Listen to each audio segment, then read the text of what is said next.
Сәлеметсіңдер ме балалар? Бүгінгі сабақтың тақырыбы: күн мен түн неліктен алмасады? Күн мен түн қалай ауысады? Ендеше балалар, бүгінгі сабақтан білетіндерің: тәулік ұғымымен танысасыңдар, күн мен түннің қалай ауысатынын және неге күндіз жарық, ал түнде қараңғы болатынын білесіңдер. Жарық көздерін атаңдар. Балалар, Эврика Негешке қағазға жазылған жарық көздерінің атауларын атап беруді өтінді. Бірақ Негеш мысықпен ойнап отырғандықтан байқаусыздан қағаз бетіне сүт төгіп алды. Балалар, сендер қағаз бетіндегі жарық көздерін оқи аласыңдар ма? Ендеше Негешке Эвриканың өтінішін орындауға көмектесіп жіберіңдер. Ал балалар, қағазға мұқият қараңдар. Қағазда қандай жарық көздер жазылған? Әрине, ол жерде лазер, найзағай, батарея, шам, жұлдыз, қол шам, жарқырауық қоңыз және күн деген жарық көздерін оқуға болады екен. Жарайсыңдар.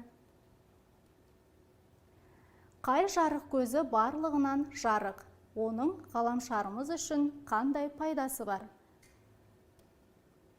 Жарық көздері: от, лазер, найзағай, батарея, шам, жұлдыз, қол шам, жарқырауық қоңыз. Осы жарық көздерінен ең жарығы күн екен балалар. Жарайсыңдар. Ғаламшарымыздың құпиясы неде? Эврика біздің ғаламшарымыздың бір құпиясын ашқысы келеді. Ол не істейді? Эврика глобусты қалай ұстап тұр? Ғаламшарымыз қалай айналады? Осыны ойланып көрейік. Эврика глобусты ось нүктесі бойынша ұстап тұр екен балалар. Ғаламшарымыздың өз осымен айналатындығын Эврика байқады. Балалар, ось нүктесі дегеніміз глобустың қақ ортасынан сызылған жасанды білік сызығы екен. Ал балалар, ендеше зерттеңдер. Жер өз осінен бір айналым жасауы үшін қанша уақыт керек деп ойлайсыңдар? Бұл глобус. Глобус жер шарының моделі. Глобустың қақ ортасынан жасанды білік сызығы жүргізілген.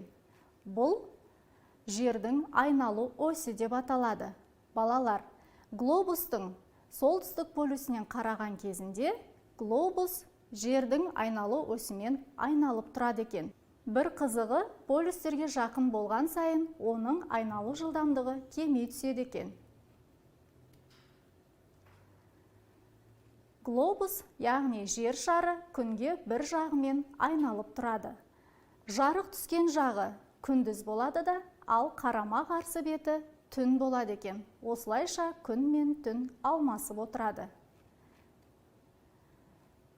Бір жылда 2 рет, яғни 21 наурыз бен 22 қыркүйек күндері күн мен түннің ұзақтығы 12 сағат болып теңеседі. Бұл көктем айлары мен күз айларында болады екен. Жылдың ең ұзақ күні 22 маусым, ал ең ұзақ түні 22 желтоқсан. Зертте, неліктен күн мен түн алмасады? Ендеше балалар, қарапайым зерттеу жұмысын жасап көріңдер. Ол үшін глобусты алып, оған қолшамды жағамыз. Қолшамды күн деп түсінейік. Жарық глобустың тек бір жақ бөлігіне ғана түседі. Яғни екінші беті қараңғы болады. Бұл жарық түскен беті күндізде, ал қарама қарсы беті қараңғы екен. Балалар, глобусты ақырындап айналдырып көріңдер. Не өзгерді? Әрине, жарық беті қараңғыға, ал қараңғы беті жарыққа алмасты. Бұл күн мен түннің алмасуы екен. Жердің өз осінен айналып шығуына кеткен уақыт тәулік деп аталады. Тәулік бір күн мен бір түннен тұрады. Жер өз осінен батыстан шығысқа қарай 24 сағатта бір рет айналып шығады. Шындығында күн батпайды және шықпайды екен. Ол жермен салыстырғанда мүлдем қозғалмайды. Жер өз осінен айналады, сондықтан жер бетінде күн мен түн болады. Балалар, сендер білесіңдер ме? Жер өз осінен айналмай қалса, тіршілік те тоқтайды. Қалың өрт басталып, ұйтқыған жел соғады. Жердің бір бөлігін адам төзгісіз ыстық, ал екінші бөлігін қатты аяз басады екен. Ендеше балалар, естеріңде сақтаңдар. Тәулік жердің өз осінен бір айналып шығуына кететін уақыт. Тәулікте 24 сағат бар. Күн шығыстан шығып, тал түсте ең биік нүктесіне көтеріледі. Сонан соң батысқа батады екен. Ал балалар, ендеше суреттерге мұқият қараңдар. Нелерді көріп тұрсыңдар? Әрине, бірінші суреттен сағатты көрдіңдер. Сағатпен нені өлшейміз? Дұрыс айтасыңдар, уақытты. Ал екінші суреттен апта күндерін көруге болады. Үшінші суреттен секунд өлшеуіш. Ал төртінші сурет бір жылдық күнтізбе. Балалар, бір минутта 60 секунд бар. Ал бір сағатта 60 минут бар екен. Бір тәулікте 24 сағат бар. Бір аптада 7 тәулік бар. Бір айда 30 немесе 31 күн бар. Тек ақпан айында ғана 28 немесе 29 күн бар екен. Бір жылда 12 ай бар. Балалар, бір жыл сағат, тәулік, апта және айлардан құралады екен. Пейзаждарды салыстырыңдар. Ендеше балалар, суреттерге назар аударыңдар. Суреттер бір-бірімен несімен ұқсайды және қалай ерекшеленеді? Ендеше балалар, суреттерге мұқият қарап, сипаттап көріңдер. Әрине, бірінші суретте күн шығып, таң атты. Ал екінші суретте күн батып, кеш болды. Үшінші суреттен тал түскі уақытты көруге болады. Ал төртінші суреттен түнгі уақытты көреміз. Жарайсыңдар балалар.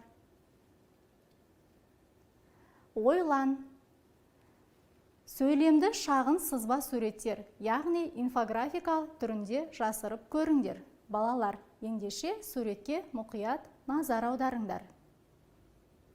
Балалар, бұл суреттерден күннің шығуын, тал түскі уақытты және күннің батуын, түн ортасын көруге болады. Бұл бір тәуліктік уақыттың көрсеткіші. Ал екінші күні де дәл солай қайталанады. Күннің шығуы, тал түскі уақыт, күннің батуы және түн ортасы. Бұл қозғалыс күннің тәуліктік қозғалысы деп аталады. Жарайсыңдар балалар. Ал ендеше балалар, бүгінгі сабақта сендер тәулік ұғымымен таныстыңдар. Күн мен түннің қалай ауысатынын және неге күндіз жарық, ал түнде қараңғы болатынын білдіңдер. Сонымен балалар, бүгінгі сабағымыз аяқталды. Келесі сабақта кездескенше сау болыңдар.